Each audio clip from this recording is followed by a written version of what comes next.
لنعمل معا للحد من الحوادث المرورية. كلش حلوة هذه العبارة اللي قريتها أنا. أخي السائق، لا تطفئ ابتسامة أطفالك بحادث. فعلا، الله شلون كلام حلو، شلون كلام حلو. يا مكثر الحوادث اللي دا نشوفها واللي دا نصادفها واللي دا نصورها واللي دا ننزلها على صفحاتنا، حوادث بكثرة يعني مروعة، حوادث مروعة. سببها شنو؟ السرعة. أهم شيء السرعة. إذا ما تسوق سرعة أنت ما يصير عندك أي حادث. والانتباه. السلام عليكم. عقيد عامر ويانا، خلي يتكلم لنا عن هذا الشيء اللي دا يصادفه هو كمرور وكضابط اعلام. اكيد دا يشوف هذه الحوادث بعينه. نعم. نفس الوقت دا يسجلون مركبات اللي دا تسوق سرعه واللي ما تلتزم بالقوانين المروريه. نعم. والانتباه. نعم. قبل كل شيء بمناسبة الزيارة الأربعينية أدعو جميع السواق، جميع المحافظات مو بس كركوك، الالتزام بالسرعة المقررة. يعني جاي نلاحظ داخل كركوك خارج كركوك بالسنوات السابقة بالزيارة تصير حوادث ويروح بها ناس ضحايا أبرياء. فالسائق جدا ضروري أن يلتزم بالسرعة المحددة. يعني أنت السرعة المحددة الدولة ما خلت لك السرعة حتى لا سامح الله إذا انفجر عندك إطار، صار عندك حالة طارئة، طلعت قدامك سيارة، تقدر تسيطر على السيارة مو السيارة تسيطر عليك. فلا يفقد السيطرة، من يفقد السيطرة أكيد السيارة راح تنقلب ويجوز تسبب حادث اصطدام بمركبة أخرى ما لها ذنب ويروح بها ضحايا ناس أبرياء.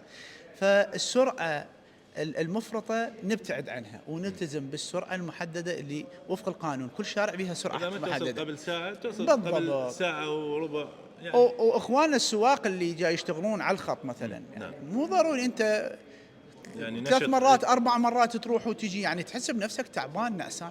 اطبق سيارتك، روح ببيتك نام، اذا مو ببيتك غير محافظة اطبق سيارتك بمكان بعيد آمن، ارتاح نام، خذ لك ساعة ساعتين يلا، لأنه هذا الأشخاص اللي وياك العبرية ترى أمانة، والله العظيم أمانة. يعني أمنيك إياها، أمنيك مرة أو رجل أو شاب أو مسن، أمنين أرواحهم يمك أنت توصلهم بسلام. فجدا ضروري واحد يلتزم.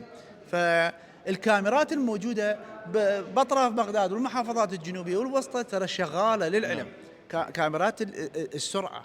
فالتزموا تعرض نفسك المخالفه قانون. شو تقولون انتم؟ لا تطفئ ابتسامه طفلك. نعم. بحادث مروري.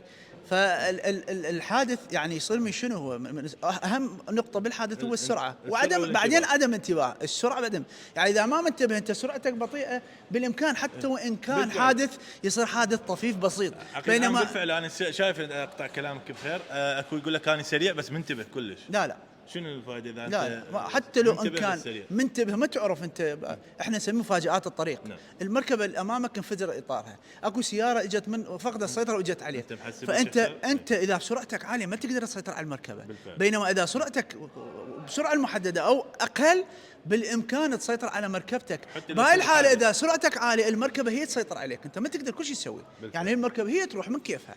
فعليه جدا ضروري الالتزام بالسرعة، ولا تعرض نفسك لمساءلة قانونية اللي هي غرامة. نعم. ولا تأذي العالم، لطفا لا تأذون العالم ولا تأذون أرواحكم. نفسه هو بالضبط، حتى لا يصير أذية للعالم وإلك وضرر مادي وجسدي ومعنوي. نعم. نتمنى لكم الموفقية. شكرا لك. هو هذا الرسالة التوعوية اللي دائما عقيد عامر يذكرها ويرددها بالإعلام، ودائما هو حريص على خدمة الناس وسلامة الناس.